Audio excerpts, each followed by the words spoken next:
Are you a literary poser or are you a real writer? And today we are going to hear from Haruki Murakami himself on how to figure out if you are a true writer, because there are so many posers in writing because anyone could do it. And then anyone can say when someone asks, "Hey, can I see some of your writing?" Well, I'm still working on my book. It'll be out in a couple years. And then that couple years just keeps getting kicked on down the road forever. But here on Write Conscious, I'm trying to help authors like you activate so that we can create a literary renaissance, which will lead to an educational awakening across the world. And here also on Write Conscious, we talk about Haruki Murakami. In the playlist down below, you will find a ton of videos just like this on Murakami, and that library is growing every single week. But enough from me. You'll hear from me a lot more in a second. Let us now hear from Murakami. This is purely my opinion, but if you want to express yourself as freely as you can, it's probably best not to start out by asking, "What am I seeking?" Rather, it's best to ask, "Who would I be if I weren't seeking anything?" And then try to visualize that aspect of yourself. Asking, "What am I seeking?" invariably leads you to ponder heavy issues. The heavier that discussion gets, the farther freedom retreats, and the slower your footwork becomes. The slower your footwork, the less lively your prose. When that happens, your writing won't charm anyone, possibly even you. You who is not seeking anything, by contrast, is as light and free as a butterfly. All you have to do is uncup your hands and let it soar. Your words will flow effortlessly. People normally don't concern themselves with self-expression. They just live their lives. Yet, despite that, you want to say something. Perhaps it is in the natural context of despite that where we unexpectedly catch sight of something essential about ourselves. And Murakami is spitting facts here because on this channel all the time, I talk about how if you want to create a literary renaissance, if you actually want to be a great author that writes masterpieces, you are going to have to learn to give up ambition, which may be the hardest thing that a writer can do in 2024. And to support this, we're going to bring in Robert Bly, probably the most influential American poet ever, for many different reasons. And he writes in his poem, Watering the Horse, quote, "How strange to think of giving up all ambition. Suddenly I see with such clear eyes the white flake of snow that has just fallen in the horse's mane." And our goal, especially as a beginner writer or as an intermediate writer, is to find and create, or see, I should say, an accurate perception of reality, to be able to see objects and emotions in the most clear way possible. This is why Rilke, who may be the greatest poet of all time, studied under Rodin, and Rodin, the sculptor, told him, "You need to go look at these objects. You need to go look at the panther, at the torso of Apollo, and learn to see. You need to spend hundreds of hours doing this." This is the same actually thing that happens in shamanism. They say to young adepts that you need to go spend hundreds, if not thousands of hours with certain objects to gain integration with them and be able to see them for what they actually are, away from your perceptions.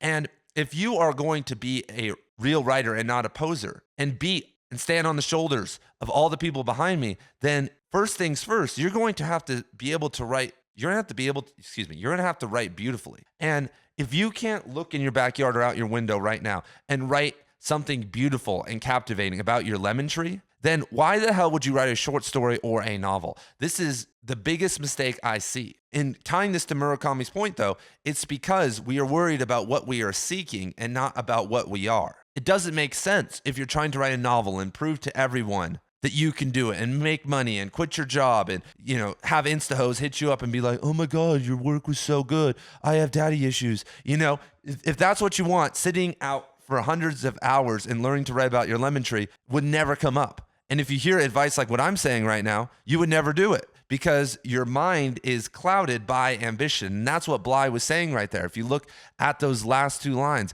Bly says, "I see with such clear eyes the white flake of snow." And what he means is finally I'm able to see actual reality for the first time once the ambition has fallen away. And Murakami asked the right questions. And this is so important to me that I'm creating a free writing school, which is going to be probably the most revolutionary thing in writing tube history because no one else is doing it. And I have a whole module dedicated to Vision Quest writing. But what it's actually doing is it's basically a guide on how to remove ambition, how to actually figure out what you want to write about if you want to be a writer, and how to clear away all the gunk. because there is so much weight on so many writers' shoulders. And as I talked about in my previous video on Murakami about the pressure we put on ourselves as an author, then it can become a lot. But there's kind of some weird dichotomies that are happening here, because to go out into the world, you have to be ambitious, right? If you're going to sit down and write a 100,000 word novel and promote it and do these things, doesn't there need to be ambition? And for a lot of people in the mindset that you are in right now, it's an absolute yes. But I had someone comment on my video the other day, and he's a pretty famous author. He has like over 100,000 followers here on YouTube. And he talked about how the concept of karmic, I'm forgetting his name, and my computer is locked down right now so I could stay focused, so I can't look it up. But he talked about how using karmic yoga and getting into a service mindset and a mindset without ambition led to all of his success. That was the main thing. And when you look at your own life, it's a very interesting exercise that really blew my mind a long time ago. When you look, if you create a list of like your biggest triumphs and your biggest tragedies, almost to a T, you will see that your biggest triumphs were in a position, when you were aligned with what you were doing. You were like very much aligned, and maybe you were being ambitious and working hard, but it was almost like it was destined, like everything was working out perfectly. But then on the other side, if you look, your mindset most likely was having too much control. You were trying to control everything and force something. Like my sophomore year of cross country, I think I ran like a 16:15 5K. And I was like, oh my God, like that's pretty good. Over the course of the next 2 years, if I improve and I get, let's say, that down to like a 15-minute 5K or even a 15:15 5K, I'll be able to get a scholarship and be a college athlete and all these things. And so all I started to care about was running, but I really didn't like running. And I made my whole life running. I had affirmation sheets, I had all these things to make me think that I wanted to run.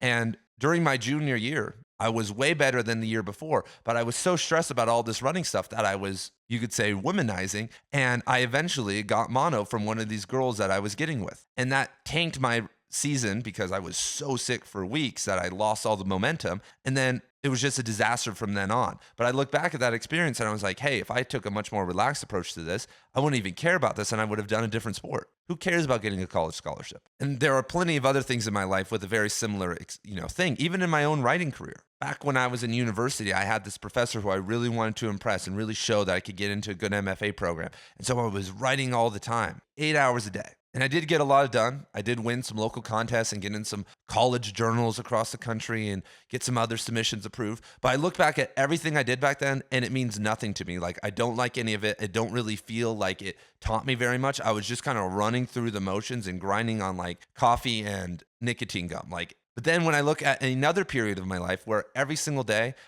when I was living out in the desert, I went out and spent a couple hours a day just sitting and wandering around, writing some very short desert poems. That taught me more about writing than everything else before that combined. And there were no lessons on grammar. There was no ambition. There was no worrying about anything. And so, like I said, reflect on your own life. Ask the question that Murakami asked. What are you not seeking? Because you want to feel free. You want to feel yourself float when you are writing. And that's why I've really taken a lot of steps back and I'm only writing things that make me feel like that. And the question, what am I seeking? What do I want? Has so many problems because once again, it just is connected to all of your trauma. And I love this last part down here that Murakami says that yet despite that, you want to say something. Perhaps it is in the natural context of despite that where we unexpectedly catch sight of something essential about ourselves. And this is where everything great is born. This is where genuine political poetry comes from. This is where genuine confessional poetry comes from. Sometimes I make fun of confessional poetry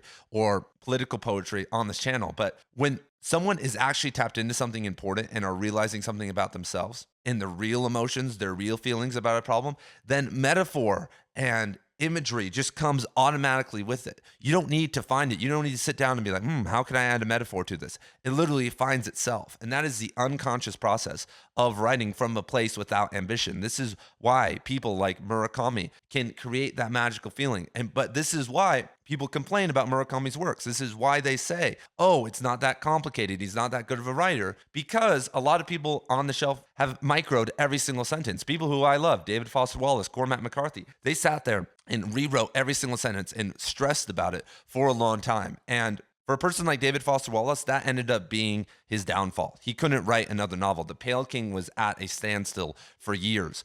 Someone like Cormac McCarthy had a general disposition that he didn't have to care about it because he had such a high IQ. He came from a very wealthy, intelligent family, and he was a very bright kid. And if you look at his day one writing, he was better than 99% of people who have been trying for years. And so he could kind of just show up and do it and be good at it and apply himself in revision in a very kind of relaxed way. A lot of us cannot do that. So it puts us in a weird position though, because I talk about it on this channel all the time about what the point of art is and what the point of your novel is. And people say that writing isn't about transformation. It's about entertainment. It's about, helping people escape. But we have enough escapism already. That's like thinking that we need a new designer psychedelic when we already have enough. We already have enough that can trip people out. When it comes to entertainment, books are falling way behind. It doesn't matter how great of a novel you can write.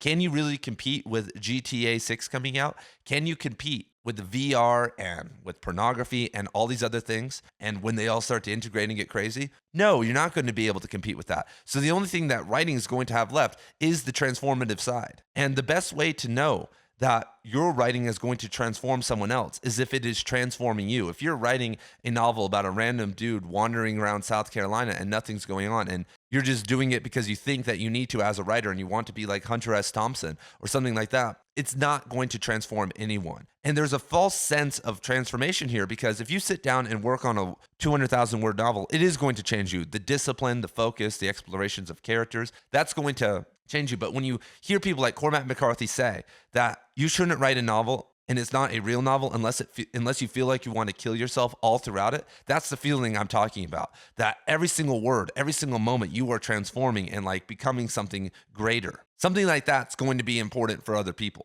Something like that isn't going to be escapism. It's going to create a confrontation. And in TV shows, in video games, on social media, that can't happen. The only place that can happen now is like in spiritual pursuits and through books, and obviously through like love and family. So you are in a privileged position as an artist to be able to do that. As a writer, to be able to do that for the masses. And so some practical solutions on releasing ambition as an author. First, maybe go outside. Maybe start to write about simple objects and simple things. Start to journal a little bit. Start to kind of let a lot of that out. There's a practice that is talked about in Julia Cameron's The Morning Pages, and I have a 4.5-hour video breaking that book down, where she talks about how every single morning you should write 3 pages about nothing, just journal. And one of my friends who recently had a novel published with Random House, every single morning he spends 30 minutes writing stuff that he just throws in the trash. He just writes on his computer. He actually has a free write typewriter, and he just automatically deletes it. And that's to help him give up ambition, to help kind of get out that ego every single morning, because that's what's really shining through. The ego has a very big shell around it. It's like the malignant ego. And a lot of the time, it isn't transcended or overcome in the first little while. Like when I do a meditation or a visualization of my life and I'm like searching for answers or something like that, or like a vision quest. And this is why they throw kids in a hole for 6 days, because a lot of the stuff that comes up at the start, like the first 30 minutes of a vision quest meditation for me is my ego talking. And it's not until after that, when all these random ideas have been dumped down, that the real stuff starts coming out. And this is why writing multiple pages of journaling a day is important, because then it makes way for the real creativity. This is why maybe writing something every single morning that means nothing to you and you're going to delete is important. Second, I would stop talking about your writing with basically everybody, unless they are a writer, unless you're promoting it online. Your friends, your family, your coworkers, they aren't going to help you. They aren't going to give you any satisfaction. It's going to be a net negative for a while. Until you have stuff ready to share, just kind of brush them off and don't let them know. Like, a lot of us want attention. A lot of us are lonely, but try to avoid telling people until you are ready to release something to the world, because they're always going to be pestering you. And that's going to make you feel more ambitious. It's going to make you feel like you want to prove something and you need to move faster than you actually need to do. Third, you don't need to move very fast. As I'm kind of laying out in this kind of literary renaissance vision, you should be releasing a bunch of free stuff every single week. You should be releasing free writing every single week, and then spending years, 3+ years on this kind of longer project that is going to be a masterpiece that people are going to love. And then you'll have an audience, you'll have practice, and you will have released a lot of your ambition and expectations, because releasing something for free that maybe isn't your best work kind of helps you overcome criticism and a lot of other problems. For a while, I was doing a daily poetry challenge where I was releasing poems every single day over on my Substack, and people were reading them over, and they were like, people would comment like, I read some of your poetry and it sucked. And it was like, yeah, can you imagine writing a poem every single day for 8 weeks in a row, no matter how you were feeling? Some of them are going to suck, but in retrospect, I learned a lot and I got a lot of great poems from that. Not all 56 are going to go anywhere else. Maybe a couple of them are going to make it into one of my books one day. And so the exercises like that help you overcome sharing your work out in the world are important. And that's why I think that doing a weekly short story challenge or a daily poetry challenge, at least for a while, can really help you remove a lot of your ambition, because then it's out there. Then you have a library of work out there that isn't your best work. And then you can move on and continue forward with people who actually care about your stuff. And so thank you guys for being here. Thank you guys for supporting the channel as always. And I will see you guys very soon in the next video on Murakami.